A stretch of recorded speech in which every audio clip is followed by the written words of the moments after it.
So last lecture में basics of mole हो गया था। क्या क्या हो गया था बेसिक्स ऑफ मोल में?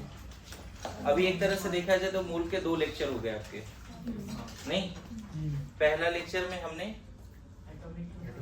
है ना, कल मैं बोलूं तो ये सारी बातें फर्स्ट लेक्चर में हुई थी, सिर्फ ये 2 चीजें फर्स्ट लेक्चर में।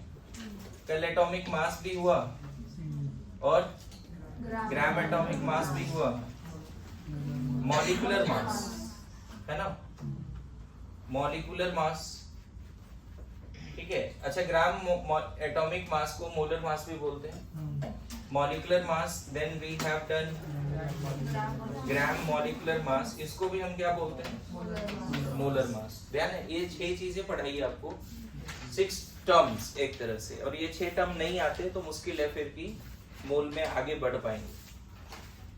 तो जिनको नहीं आ रहे हैं वो अलग से डाउट भी ले सकते हैं। रिकॉर्डिंग भी पड़ी हुई है, उसीलिए रिकॉर्डिंग हो रहा है। Getting my point? इस रिकॉर्डिंग का कोई ऐसा एजेंडा नहीं है कि हमें वायरल होना है। क्या एजेंडा है इसका? आप पढ़ पाओ। मेरी बात समझ रहे हो? कोई चीजें मान लो तुमने लेक्चर में है लेकिन फिर भी नहीं समझ पाए, तो ये आपको हेल्प कर देगा। और इंडिविजुअली मैं तो अवेलेबल हूँ, तो किसी को वो भी हेल्प मिल जाएगा, कोई प्रॉब्लम नहीं है। ये 6 टर्म जो नए हैं, लगता है आता है, मैं पूछना चाह रहा हूँ 5-6 लोग जो नए हैं, यस नो में आंसर करो बस। नहीं मानसी, नहीं, हाँ नहीं, इधर आते हैं, बढ़िया, ठीक है। नहीं आते हो तो आज क्या सीखना है, चलेगा, इतना तो हो सकता है। प्लान तो ऐसा करके नहीं है 2 बजेंगे घर भागेंगे, ऐसा तो नहीं प्लान है। रुक के इधर, है ना, टैब मिल जाएगा, आराम से उसको देखो, नोट्स देखो, करो। कल नोट्स एक शेयर किया था, बनाया तुम लोगों ने? बोला था उसको पढ़ के अब अच्छे से किया? आवाज ही नहीं आ रहा। हूँ क्या है क्या है? हाँ, देखो अभी मैं फिर बोलूं, जो कल जो टेस्ट हुआ है, तुम्हारे ही बैच के बच्चे थे फेज 1 के, एक बार पूछो मूल में क्या स्ट्रगल हुआ, क्यों नहीं बने, है ना। कुछ ऐसे बच्चे हैं 22 question wrong, 20 question wrong, 15 question wrong, ऐसे टोटल। तो मेरा कंसर्न ये है कि रिपीट करके अगर ये सारी चीजें हो रही है तो उसको अवॉइड कैसे करें। तो एक तो तरीका है कि नेक्स्ट माइनर में तुम यही गलती करो और तब सीखो। दूसरा तरीका है कि किसी ने किया है वो गलती, उसको सुधारें, उससे पूछें। तो एक गलती क्या हुई लोगों से कि टर्म्स ही अच्छे से क्लियर नहीं है ना। मॉलिक्यूलर मास पूछ रहे हैं वाटर का तो 18 ग्राम बोल रहे हैं, जैसे कल बताया था, टर्म्स क्लियर नहीं है। दूसरा, क्वेश्चंस प्रैक्टिस किया बट टाइमर के साथ नहीं किया। क्वेश्चंस जब भी करना है तो क्या करना है, क्योंकि मोल है ना, फिजिकल केमिस्ट्री, कैलकुलेशन जाता है। टाइम मैनेज कैसे होगा जब तक तुम्हारी उस लेवल की स्पीड नहीं आएगी। 100 मीटर का रोज रेस दौड़ना है और 3000 किलोमीटर का प्रैक्टिस कर रहे हो, वर्क नहीं करेगा। मैं बताऊं, दोनों वाइस वर्सा भी वर्क नहीं करेगा। 100 मीटर ही दौड़ने हैं तुम्हें कम टाइम।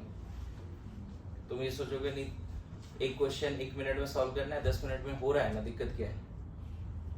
क्वेश्चन तो बन रहा है ना 10 मिनट में, तो वो वर्क करेगा? बताओ, प्रैक्टिस तुम्हारी 10 मिनट वाली हुई क्वेश्चन की, तो that will not work. That's why आपको 1 से 1.5 मिनट की टाइमर लगाओ, 1 minute to be precise, and then solve.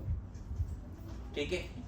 सो ये सारे टर्म हमने सिखाए थे। अब हम इसमें मोल में थोड़ा आगे जाएंगे। मैंने इसमें जो होमवर्क दिए थे पहला, है ना, अगर वो नहीं किया तो दोबारा बताता हूँ। डाल्टन एटॉमिक थ्योरी, है ना, atomic number, atomic mass number, electron, proton, neutron, एक टेबल बोला था ना, है ना, atomic mass, gram atomic mass. इसमें 2 पॉइंट और थे सामने, क्या नहीं, एलिमेंट एंड नहीं, एलिमेंट एंड सिंबल, याद आ रहा है? ये दूसरा होमवर्क था। तीसरा होमवर्क क्या था? आयंस था पहले। आयंस में कैटायन एंड आयन और उसके लिस्ट बनाने, नहीं, आयंस में कैटायन एंड आयन, उसके लिस्ट बनाने। फिर सॉल्ट्स के लिस्ट बनाने।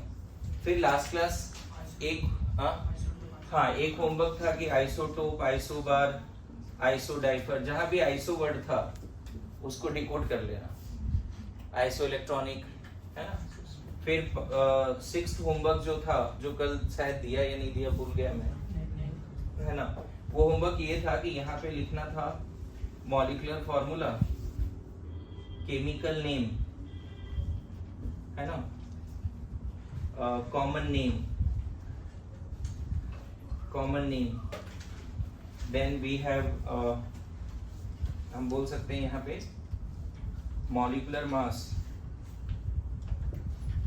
ठीक है, ग्राम मॉलिक्यूलर मास जिसको मोलर मास बोलते हैं, और एक यूजेस।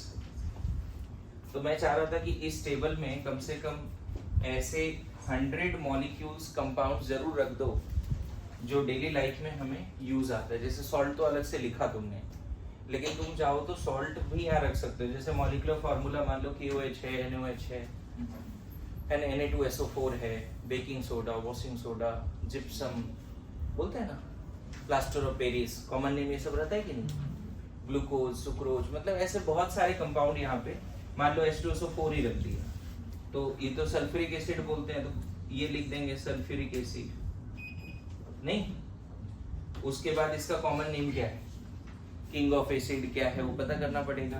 देन ये क्या है 98 AMU, फिर 98 ग्राम। एंड अभी से इसका यूजेस पता रह जाए तो नहीं लगता थोड़ा काम हो जाएगा कि H2SO4 का क्या यूज है। ऑक्जेलिक एसिड है, KMnO4 है, ऑक्सीडाइजिंग एजेंट है, K2Cr2O7 है, वो भी ऑक्सीडाइजिंग एजेंट है, Ki है, रिड्यूसिंग एजेंट है, H2S है, रिड्यूसिंग एजेंट है। मतलब कम से कम 100 तो हम